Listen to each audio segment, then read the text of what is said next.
Hello friends, welcome to Usha Grandma's kitchen. இன்னைக்கு நம்ம என்ன ரெசிபி பார்க்க போகிறோம்னா ரசம். வாங்க எப்படி செய்யறதுன்னு பார்க்கலாம். இதுக்கு தேவையான பொருட்கள்: பொடிசாக நறுக்கின ஒரு தக்காளி, ஒரு பச்சை மிளகாய் கீரை எடுத்துக்கோங்க, ஒரு துண்டு இஞ்சி தோல் சீவி பொடிசாக கட் பண்ணிக்கோங்க, பருப்பு ஜலம், ஒரு நெல்லிக்காய் சைஸ் புளி எடுத்து திக்காக கரைச்சி வடிகட்டிக்கோங்க, ரசப்பொடி எடுத்துக்கோங்க. வாங்க இப்போ எப்படி செய்யறதுன்னு பார்க்கலாம். புளியை நல்லா திக்காக கரைச்சி வடிகட்டி எடுத்துக்கணும். எடுத்துட்டு 1.5 ஸ்பூன் ரசப்பொடி,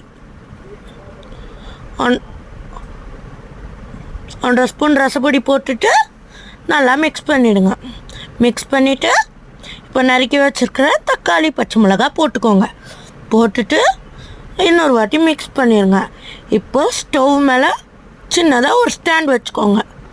ஸ்டாண்ட் வச்சுட்டு அடுப்பு பற்ற வச்சுடுங்க. அடுப்பு பற்ற வச்சுட்டு நம்ம ரசம் எடுத்து வச்சுருக்கோம்ல, எல்லாம் மிக்ஸ் பண்ணி இதை அது மேலே எடுத்து வச்சு பச்சை வாசனை போகிற வரையும் கொதிக்க விடணும். கொதிக்க வச்சுருங்க. நல்லா நல்லா கொதித்து சுண்டி வரணும்.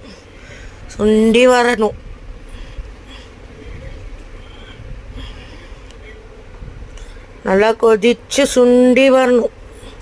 இப்போது ஒரு கட்டி பெருங்காயம், சின்ன கட்டியாக பார்த்து போட்டுக்கோங்க. கட்டி பெருங்காயம் இல்லாட்டி தூள் பெருங்காயம் போட்டுக்கலாம்.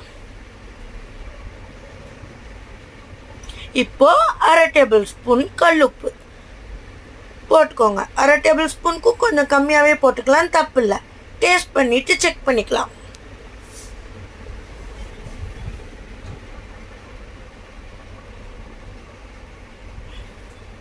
இப்போ நல்லா கொதிச்சு வரணும். கொதிச்சு வந்துருச்சா, இப்போ பருப்பு ஜலம் ஆட் பண்ணிடலாம். கொதிச்சு சுண்டியாச்சு. இப்போ நல்லா பருப்பு ஜலத்தை ஒரு வாட்டி கலந்து விட்டுட்டு ஆட் பண்ணிடுங்க. இது நல்லா நுரைச்சி வரணும், நுரை கட்டி. இப்போ ஒரு கைப்பிடி கொத்தமல்லி தலை எடுத்து அலம்பி கட் பண்ணியோ கிள்ளியோ சேர்த்துக்கோங்க ரசத்தில்.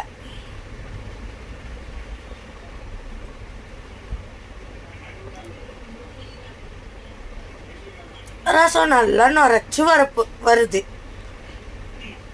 இன்னும் நல்லா நுரை கட்டணும். நுரை கட்டி வருதா? இப்போ கொத்தமல்லி தலை போட்டு இறக்கிடலாம். இறக்கிட்டு இப்போ நம்ம தாளிதம் சேர்த்துடலாம்.